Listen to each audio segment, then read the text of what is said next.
Recentemente eu reli O Pequeno Príncipe e esse é um daqueles casos de livro infantil que não é infantil de fato. Meu nome é Jade, seja bem-vindo para mais um vídeo do Páginas Avulsas. Recentemente eu acabei realizando um sonho, fui para Paris pela primeira vez e eu queria muito ir na Shakespeare Company. Fui na livraria, trouxe aquela bag famosa deles e lá acabei comprando um exemplar do Pequeno Príncipe em francês. Meu francês estava enferrujado para caramba e eu acabei cotejando com muito português para fazer essa releitura, mas eu decidi conversar com vocês sobre esse livro que eu tinha lido quando eu tinha lá para os meus 10 anos de idade e que hoje, relendo enquanto adulta, eu percebo como não é um livro infantil de fato. Primeiro de tudo, eu acho que Pequeno Príncipe é um daqueles livros que nós ouvimos falar muito mais sobre trechos do que sobre a obra em si, o que é que trata. É uma história infantil com uma linguagem mais acessível que começa com o nosso narrador, um piloto perdido no meio do deserto do Saara. Ele está lá nesse deserto com um estoque limitado de água, precisando consertar aquele avião, sem saber se vai conseguir e sobrevivendo quase como um milagre. Nesse momento que ele está nessa situação aterradora, ele olha para o lado e vê um pequeno príncipezinho com roupas estranhas de um planeta que começa a interagir com ele. O nosso narrador conta que no começo da vida ele pensou em ser desenhista, só que ele fez um desenho de uma jiboia comendo um elefante que todos interpretaram como um chapéu. E depois disso ele entendeu que os adultos, as pessoas grandes, não entendiam os seus desenhos e se desmotivou completamente com isso. E aí ele passou a utilizar aquele exemplo de desenho que chamavam alguns de chapéu da jiboia como um elefante como um teste para as pessoas. Ele apresentava aquele desenho e quem conseguisse entender o que era de fato, entenderia quem ele era. Ele acaba fazendo esse desenho para esse pequeno príncipe que encontra com ele e pede para ele desenhar um carneiro. E o príncipe entende que aquilo é uma jiboia comendo um elefante. A partir do momento, o narrador começa a conversar com ele. E o príncipezinho vai nos contando que ele não é da Terra. Ele é de um planeta distante. O autor vai dizer que ele é do planeta B612 porque adultos precisam da nomenclatura das coisas para entender e não apenas da descrição que era um príncipe que queria ser amigo dele. E esse príncipezinho vai contar como é a vida naquele planeta. Ele trabalha cuidando do planeta, basicamente. E o planeta é muito pequenininho. E nesse planeta dá para você se mover e ver o pôr do sol várias vezes. É uma terra com um espaço muito limitado. E ele vivia nesse planeta tendo que sempre ter atenção com as plantas que cresciam. Porque se você não cuidasse bem do planeta, podia vir uma árvore chamada baobá crescer pelo planeta e quando os baobás ficassem muito grandes, o planeta poderia rachar. Então nosso príncipezinho sempre cuidava do planeta e das plantinhas que nasciam, até que um dia nasceu naquele planeta uma planta exótica. Ele não sabia o que era de princípio, e essa planta vai crescendo até que desabrocha uma rosa ali, uma rosa com 4 espinhos. Ele olha para aquela rosa e ele fica fascinada, e aquela rosa começa a interagir com aquele príncipe e desperta o amor, a afeição dele. O príncipe vira quase um escravo dos desejos da rosa, e o príncipe vai cuidando dessa rosa caprichosa, mas ao mesmo tempo também se cansa dela, e não entende a relação que ele desenvolve com ela. Ao mesmo tempo ele quer protegê-la, ao mesmo tempo ele se cansa dela. É uma relação que não parece muito bem delimitada. E o príncipe também não parece saber muito como levar a vida em uns momentos, tanto que um dia ele vê 43 pôr dos sóis porque ele estava triste e o pôr do sol era a forma dele se alegrar. E nesse caminho ele decide que é hora dele deixar aquele planeta. Ele deixa sua Rosa com condições e nessa despedida a Rosa diz para ele que o ama e que não tinha dito antes, mas que ficaria ali, ficaria bem que ele fosse seguir o caminho dele. Ele se sente culpado por deixar sua Rosa nesse momento, mas mesmo assim a deixa e parte para descobrir o mundo. E o príncipe vai passando de planeta em planeta numa viagem exploratória. O primeiro planeta que ele chega é o planeta de um rei.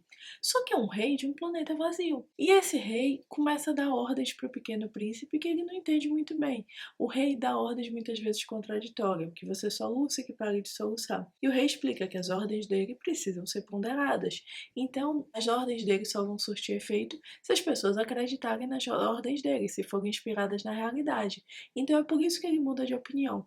E o rei gosta de ter o príncipe ali porque pela primeira vez tem um súdito. Só que o príncipezinho olha para aquilo e não entende o que está acontecendo e decide partir para o próximo planeta. O rei finge que ele concede a partida, mas o príncipezinho só acha tudo aquilo uma farsa estranha. O príncipe então vai para um segundo planeta. Nesse segundo planeta, nós temos nele um vaidoso, e esse homem adora aplausos, e quando o príncipe chega no planeta, ele se sente feliz por ter finalmente alguém para aplaudir, e manda que o príncipe o aplaudisse, o que o príncipe faz um pouco e depois se cansa, porque aquilo não tem sentido. Ele faz uns questionamentos pro vaidoso que o vaidoso ignora, e assim o príncipe decide ir embora daquele planeta também. Ele vai na sequência para um planeta de um bêbado, e o bêbado não diz coisa com coisa, e ali o príncipezinho também não fica. O príncipe segue para o planeta seguinte, e no planeta seguinte ele conhece um homem de negócios. E esse homem de negócios parece muito ocupado contando, e o príncipe não entende o que ele está contando. Até que descobre que o homem está contando as estrelas, e diz que todas as estrelas lhe pertencem. E o príncipezinho pergunta como é que elas vão pertencer a ele, e se havia também um planeta de um rei que supostamente dominava sobre tudo, e todos eram seus súditos, como é que aquele homem de negócio teria as estrelas? E aí o homem de negócios fala que os reis podem dizer que eles governam, mas não possuem, e ele possuía. E o que atestava que ele possuía era um papel trancado onde tinha escrito o número de estrelas que ele possuía. E o príncipezinho acha aquilo muito idiota e também parte daquele planeta. Na sequência ele encontra um planeta onde tem um acendedor de lampiões. E esse acendedor de lampiões está acendendo e apagando os lampiões a todo momento. E o príncipe não entende o que é que está acontecendo ali. E aí o acendedor de lampiões explica que ele foi contratado para aquela função, só que o planeta começou a rodar cada vez mais rápido. E à medida que o planeta rodava mais rápido, as rotações chegaram ao ponto de um dia sem um minuto. Então ele tinha que acender e desligar o lampião todas as horas e nunca tinha descanso. O príncipe acha aquilo meio idiota do porquê não mudar o procedimento, e o acendedor diz que ele está ali para cumprir as normas, e ele não tem o que fazer. O príncipe até sugere uma forma de descansar, e o acendedor de lampiões diz que ele não tem o que fazer, porque o que ele queria fazer para descansar era dormir, e era impossível naquele planeta. E o príncipe também deixa aquele planeta, ao mesmo tempo com um sentimento de vazio, como se o acendedor de lampiões fosse o primeiro das pessoas próximas que ele encontra nessa viagem que pudesse ser seu amigo, apesar de estar preso naquela rotina. Assim, o príncipe cai no planeta maior, e esse é o planeta do geógrafo. E o geógrafo está ali fazendo grandes projeções, grandes mapas, e o príncipe lhe pergunta o que tem no planeta dele.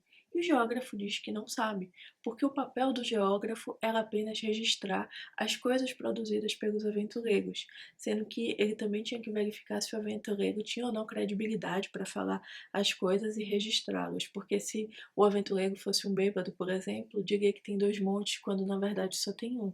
E o príncipe olha para tudo aquilo e também decide não ficar naquele planeta. Mas o geógrafo o indica como seu sétimo planeta Terra.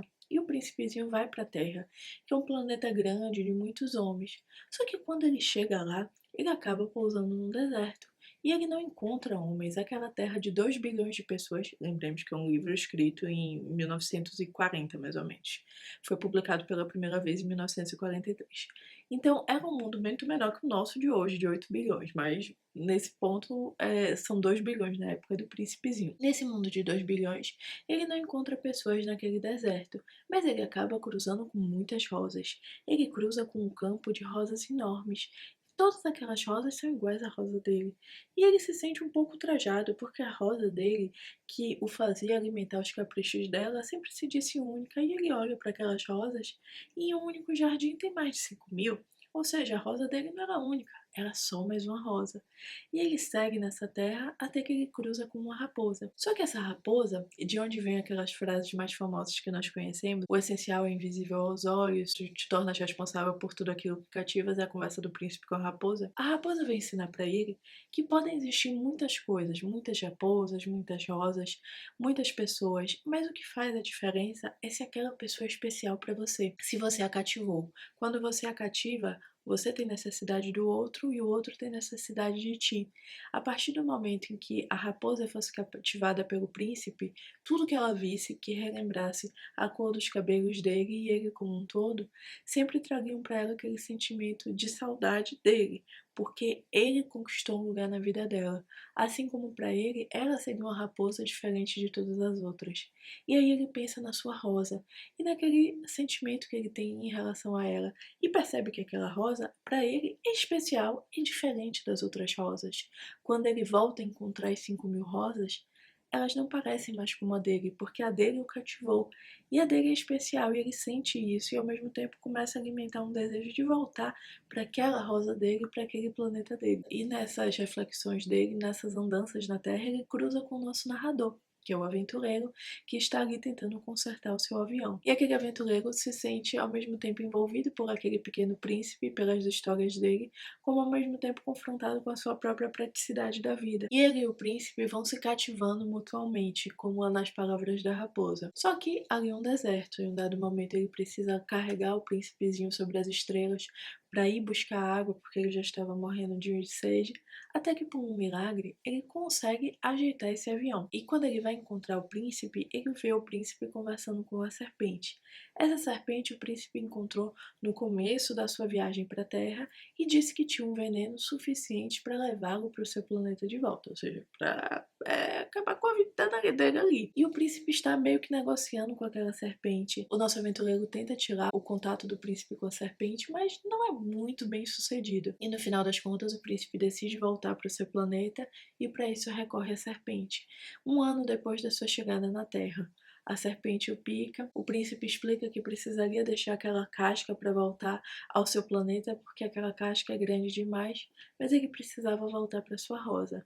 E o nosso aventureiro se despede, percebe depois que até o corpo do príncipe sumiu e ele consegue voltar à civilização, à sua vida e nos conta essa história 6 anos depois, sempre olhando para as estrelas e pensando naquele planeta, naquele príncipe, e se coloca num dilema. Quando ele conheceu o príncipe o pediu para desenhar um carneguinho para que ele levasse para o seu planeta para que comesse sementes de baobá. No entanto, esse carneguinho podia comer a rosa, e no final o aventureiro desenha uma mordaça para o carneiro não comer a rosa. Só que ele não entrega para o príncipe o desenho de uma correia para a mordaça, então ele não sabe se o carneiro de fato não comerá a rosa em algum momento. E ele olha para as estrelas com essa dúvida, se o príncipe está feliz com sua rosa e o carneiro, ou se em algum momento o carneiro naquele planeta comeu até a própria rosa, porque um príncipe nutria afeição. E o livro se encerra. É na verdade uma história sobre talvez aprender a decifrar os sentimentos. O príncipe não se conhece de fato até partir nessa jornada e não consegue ler os seus próprios sentimentos sobre a rosa, até que ele encontra outros planetas, outras pessoas, outros adultos que ele entende presos em um ciclo estranho de vida, e aí ele aprende com uma raposa o que é sentir e o que faz valer a pena. Quando nós pensamos no contexto dessa história, ele parece meio surreal ler no livro isolado, até que nós lemos a história do autor. O autor desse livro, o Antoine de Saint-Exupéry, ele foi um aristocrata francês, ele era o conde de Saint-Exupéry, e ele era também um aviador. Durante os anos 30, em uma das expedições dele, ele acaba ficando preso no deserto. É um momento que ele acaba escrevendo um livro mais sério, e ele escreve também os esboços que dariam origem ao Pequeno Príncipe. Nesse contato do autor com o deserto, nós vemos que ele era um homem assim, vivendo a vida ao máximo. Então, nós entendemos um pouco sobre as críticas que ele faz aos diferentes tipos de homem. Os homens de negócio que contam as estrelas sem nenhuma utilidade prática para aquilo. Os reis que fingem que governam sem governar de fato. Os geógrafos que traçam mapas, mas nunca vão ver o mundo. Ou seja, ele é um homem com uma visão mais prática da vida, de você aprender vivendo. E essa descoberta dos sentimentos do príncipe, nós podemos entender que tem uma relação com a descoberta dos sentimentos do próprio autor por sua musa inspiradora. O Saint-Exupéry vai em um momento da sua vida casar com Consuelo de Sandoval, que é uma mulher de El Salvador, filha de uma família rica, que já tinha tido um primeiro casamento, que ela fingiu que ficou viúva, mas na verdade ela tinha se divorciado do marido.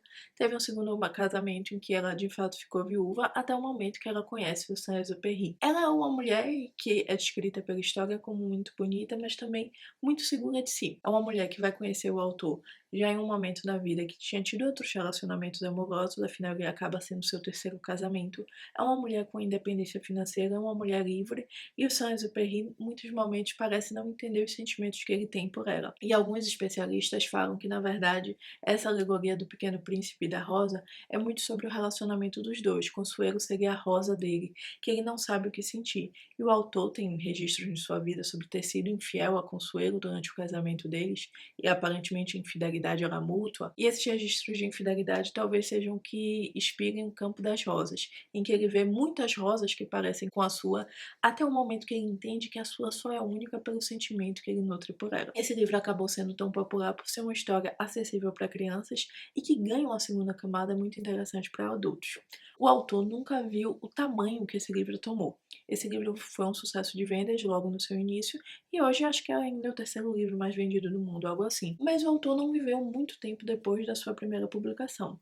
O Pequeno Príncipe é publicado pela primeira vez em 1943, só que o autor morre em 1944, em uma missão pelos aliados na busca da libertação da França durante a Segunda Guerra Mundial. Ele pilotava um avião que acabou sendo abatido por tropas alemães e faleceu. Então todo o desenrolar do Pequeno Príncipe enquanto livro famoso nunca foi visto, apesar do autor ter tido reconhecimento em vida com outras obras literárias. Reforçando a ideia de que a relação do príncipe e a rosa, do aprender a sentir, seja muito uma alegoria sobre o casamento do Saint-Exupéry com sua mulher, atribui-se a Consuelo a escrita de um livro de supostas memórias dela com o autor chamado O Conto da Rosa. Esse conto teria sido escrito por ela na época da morte de seu marido e só teria sido encontrado anos depois por seus herdeiros, sendo publicado no centenário do nascimento do autor em outras edições. Nós temos aqui uma relação que não era claramente funcional para os dois, mas que envolvia sentimento e que ambos talvez não soubessem lidar. Eu acho que um fato interessante, olhando a vida da Consuelo, é que ela vai viver muitos anos depois da morte do Saint-Exupéry. No entanto, ele é o seu terceiro marido e eu não encontrei registros de nenhum outro casamento dela. E é interessante quando nós olhamos sobre a perspectiva histórica da vida do autor, para nós percebermos que é um livro bonito e que é um livro sobre se encontrar e aprender a reconhecer os sentimentos, que é escrito para crianças, mas também é sobre um adulto que não percebe muito bem seus sentimentos e precisa se encontrar. No final acaba sendo meio trágico, porque eles não tivessem tido tempo para